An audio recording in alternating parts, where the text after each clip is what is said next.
नमस्कार सर्वांना. श्री स्वामी समर्थ. दीपामावस्येच्या सर्वांना खूप खूप शुभेच्छा. आषाढ महिन्याच्या शेवटच्या दिवशी म्हणजेच अमावस्येला आषाढी अमावस्या किंवा दीप अमावस्या असे म्हणतात. श्रावणाचा पवित्र महिना सुरू होण्याच्या आदल्या दिवशी ही अमावस्या येत असल्याने घरातील दिव्यांची पूजा केली जाते. दीप अमावस्येच्या दिवशी सकाळीच घरातील दिवे समया निरांजने घासून पुसून स्वच्छ केले जातात. दिवे चकचकीत करून पाटावर मांडून त्यांची मांडणी केली जाते. मी पण आज सकाळीच दिवे स्वच्छ धुवून घेतले होते, घासून धुवून घेतले होते. सकाळी पूजा करायला जमलं नाही म्हणून मी संध्याकाळीच पूजा करायला घेतली दिवाबत्तीच्या वेळेस. मला दिवाबत्तीच्या वेळेस पण पूजा केलेलं चांगलं असते. सगळी कामं आवरली रोजची आणि पूजा करायला बसली.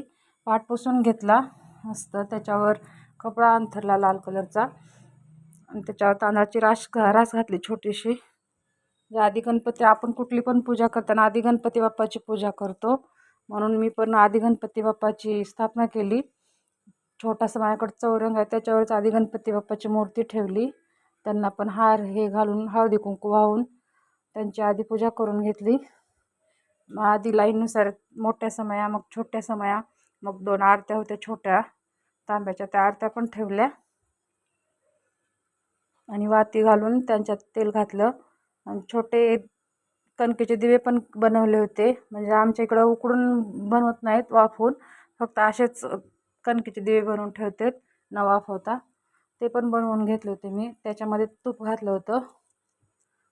त्याच दिव्यांनी आज दिव्यांना ओवाळत असतात, म्हणजे या दिव्यांना आज आराम द्यायचा असतो आणि त्या दिव्यांनी ह्या दिव्यांना ओवाळायचं असतं, म्हणून मी ते पण दिवे बनवले होते. त्यातलाच एक दिवा घेऊन मुलांना पण त्याच्यानं औक्षण करायचं असतं.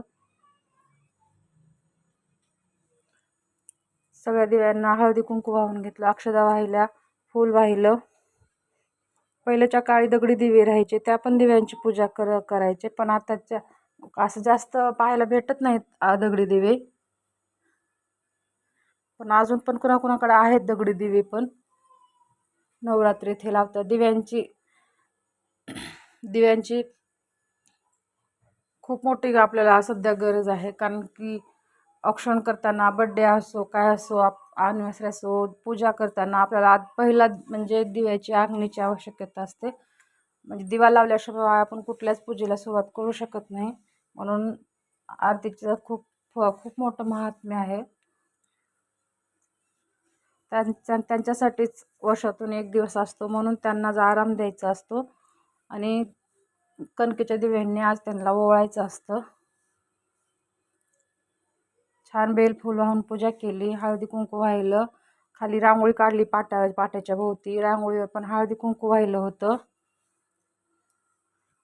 सर्व दिव्यामध्ये तेल वात घालून प्रज्वलित करून हे दीपपूजा करून घेतली. पहिले ओल्या मातीचे पण दिवे लावायचे. पहिल्या तांबे पितळेचे दिवे भेटत नसल्याने दगडी आणि मातीचे दिवे जास्त राहायचे पहिले. सायंकाळी कोण पुरणपोळीचा नैवेद्य दाखवतो, कोण शिरा दाखवतो. मी शिराचाच नैवेद्य दाखवला होता. गुरुवार होता, स्वामींसाठी पण शिरा बनवला होता. गुरुवारची आरती सकाळी, सकाळी स्वामींचा अभिषेक हे करून झालं होतं माझं. देवपूजा हे सकाळचीच झाली होती, फक्त संध्याकाळी दिव्यांची पूजा करून घेतली. माझी पूजा आवडली असेल तर लाईक करा, कमेंट करा आणि सबस्क्राईब करायला पण विसरू नका.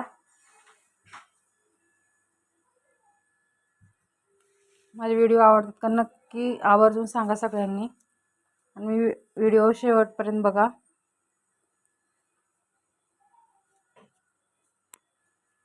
आता श्रावण महिना चालू झाला म्हणजे सगळे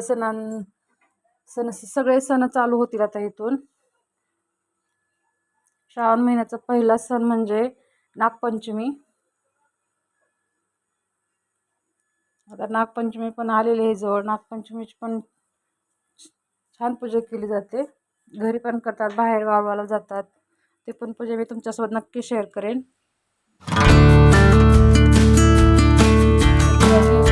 वा